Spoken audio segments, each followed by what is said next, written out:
রাজ্যে কর্মসংস্থান নেই বললেই চলে। ধর্মতলাটা ধর্নাতলায় পরিণত হয়েছে।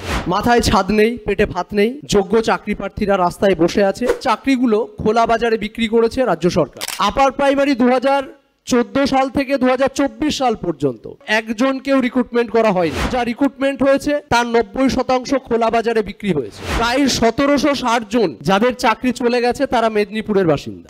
মেলা খেলার অনেক উদ্বোধন তিনি করেছেন, কিন্তু আজ পর্যন্ত ওনাকে দেখি উদ্যোগপতিদেরকে দাঁড় করিয়ে কোনো শিল্পের উদ্বোধন করেছে। তাই যুব সমাজকে জাগ্রত হওয়া আজকে প্রয়োজন।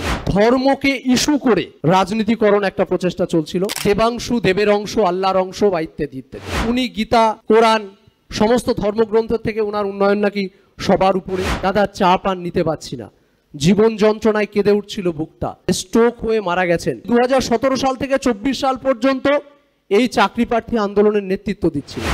প্রথমেই বাংলা হান্ট এবং আর+কে ধন্যবাদ জানাবো এইরকম একটা প্ল্যাটফর্ম উপহার দেওয়ার জন্যে।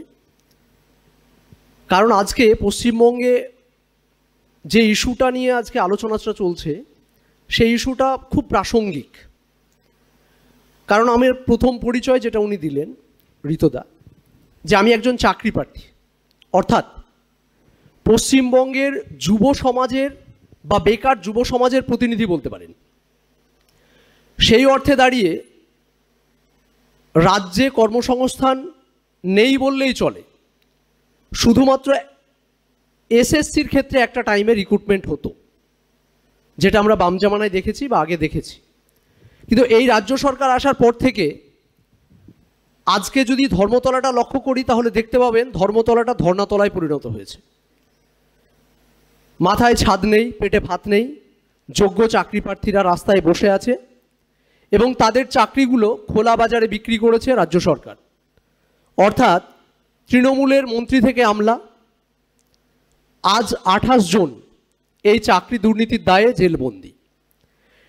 যেখানে বান্ধবীর ফ্ল্যাট থেকে কোটি কোটি টাকা উদ্ধার হয়। যোগ্য চাকরি প্রার্থীদের হয়ে আজও পর্যন্ত রাজ্যের যিনি মন্ত্রী রয়েছেন এবং রাজ্যের যিনি মুখ্যমন্ত্রী রয়েছেন তিনি এখনো পর্যন্ত একটা বাক্য পর্যন্ত খরচ করার ওনার সময় হয়নি। কিন্তু অযোগ্য চাকরি প্রার্থী যারা এই তৃণমূলীয় গুন্ডাদের হাতে বা এই তৃণমূলীয় যারা কর্পোরেট সিস্টেমে দুর্নীতি করার প্রচেষ্টা করেছিল বা প্রতিষ্ঠা করেছিল, সেই নেতাদের হাতে যারা টাকা লক্ষ লক্ষ টাকার বিনিময়ে চাকরি বিক্রি করেছেন, সেই সমস্ত অযোগ্য চাকরি চোরেদের হয়ে মুখ্যমন্ত্রীর সময় আছে এবং তিনি তার হয়ে কথা বলতে প্রস্তুত। কিন্তু নবম, দশম, একাদশ, দ্বাদশ যারা রাস্তায় বসে আছে আজও সমস্ত যোগ্যতা নিয়ে 1160 দিন। আপার প্রাইমারি 2014 সাল থেকে 2024 সাল পর্যন্ত এখনো পর্যন্ত একজনকেও রিক্রুটমেন্ট করা হয়নি। 2014 সালের পর থেকে প্রাইমারিতে এখনো পর্যন্ত যা রিক্রুটমেন্ট হয়েছে তার 90% খোলা বাজারে বিক্রি হয়েছে। গ্রুপ সি, গ্রুপ ডি আজকে আমি তমলুকের নির্বাচনী প্রচারে গিয়ে প্রত্যক্ষভাবে দেখছিলাম যে রাজ্যের সবথেকে বেশি গ্রুপ সি, গ্রুপ ডিতে চাকরি দুর্নীতি হয়েছে মেদিনীপুরে। প্রায় 1760 জন যাদের চাকরি চলে গেছে তারা মেদিনীপুরের বাসিন্দা। এই জায়গায় দাঁড়িয়ে আমি রাজনৈতিকভাবে বলতে চাইব এবং চাকরি প্রার্থী হিসাবে যে এই খোলা বাজারে যে কর্মসংস্থান বা চাকরিগুলো বিক্রি হয়েছে, যোগ্য চাকরি প্রার্থীদের হয়ে আওয়াজ তোলার মতো কোনো রাজনৈতিক দল এই মুহূর্তে নেই।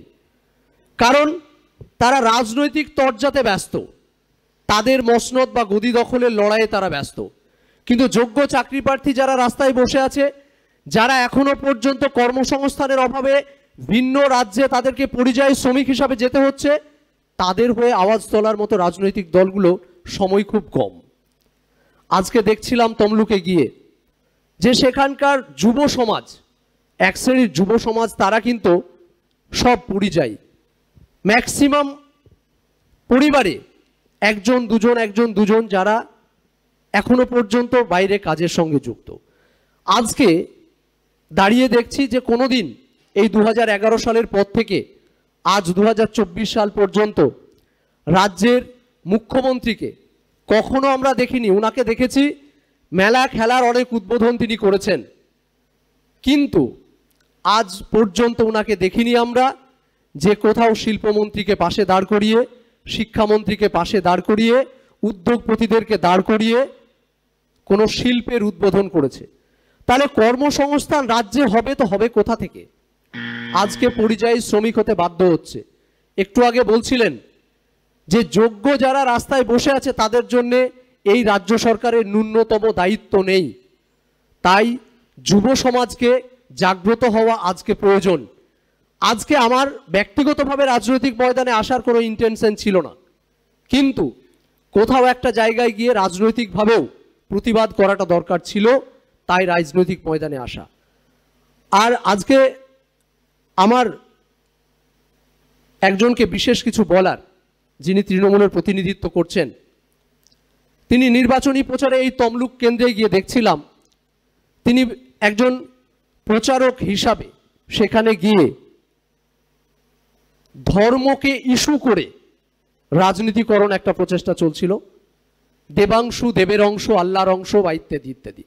তিনি হয়তো ক্ষমা চেয়েছেন, কিন্তু আমাদের বলার উদ্দেশ্য রাজনৈতিকভাবে যে এইভাবে কোনো ধর্মকে বা কোনো ধর্মগ্রন্থকে, তিনি হয়তো এই কালচারটা পেয়েছেন ওনার মুখ্যমন্ত্রীর কাছে, কারণ উনি গীতা, কোরআন সমস্ত ধর্মগ্রন্থের থেকে ওনার উন্নয়ন নাকি সবার উপরে।